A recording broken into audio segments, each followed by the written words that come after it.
বৃন্দাবনী বস্ত্ৰ এনে এখনি বস্ত্ৰ যিখনি বস্ত্ৰত শ্ৰীকৃষ্ণই বৃন্দাবনত কৰা লীলাসমূহৰ চিত্ৰ বৰ্ণনা কৰা আছে।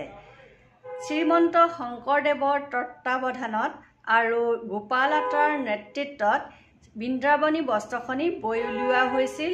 শ্ৰীমন্ত শংকৰদেৱ যেতিয়া পাট বাউসীত আছিল তেতিয়া কোচ ৰজা নৰনাৰায়ণ আৰু তেওঁৰ ভাতৃ চিলাৰায় অনুৰোধত এই বস্ত্ৰখনি বৈ উলিওৱা হৈছিল।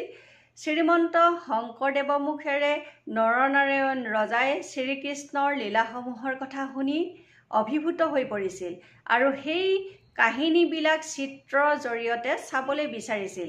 ৰজাৰ ইচ্ছা অনুসৰিয়ে শ্ৰীমন্ত শংকৰদেৱে তাঁতীকুচি শিপিনীসকলৰ হতুৱাই তথা 12জন মৰল আৰু 6কুৰি শিপিনীৰ দ্বাৰা ৰং বিৰঙৰ সূতাৰে এই বৃন্দাবনী বস্ত্ৰখনি বৈ উলিয়াইছিল।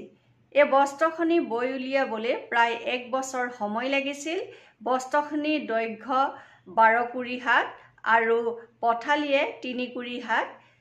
1567 পৰা 1569 চনৰ ভিতৰত বিভিন্ন কাৰণবশতঃ বৃন্দাবনী বস্ত্ৰখনি ভূটান হৈ তীব্ৰতা পাইছিলগৈ আৰু তাতে ইউৰোপীয় ব্যৱসায়ীসকলে সেই বস্ত্ৰখনি দেখি কিনি লৈ গৈছিল আৰু 1904 চনৰ পৰা বৃন্দাবনী বস্ত্ৰখনি ব্ৰিটিছ মিউজিয়ামত আছে।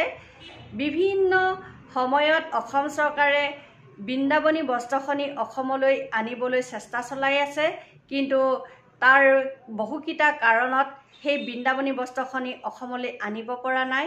কিন্তু অৱশেষত 2027 চনৰ ভিতৰত এই বৃন্দাবনী বস্ত্ৰখনি কিছুদিনৰ কাৰণে অসমলৈ আহিব, কিছু নিয়ম নীতিৰ মাজেৰেহে।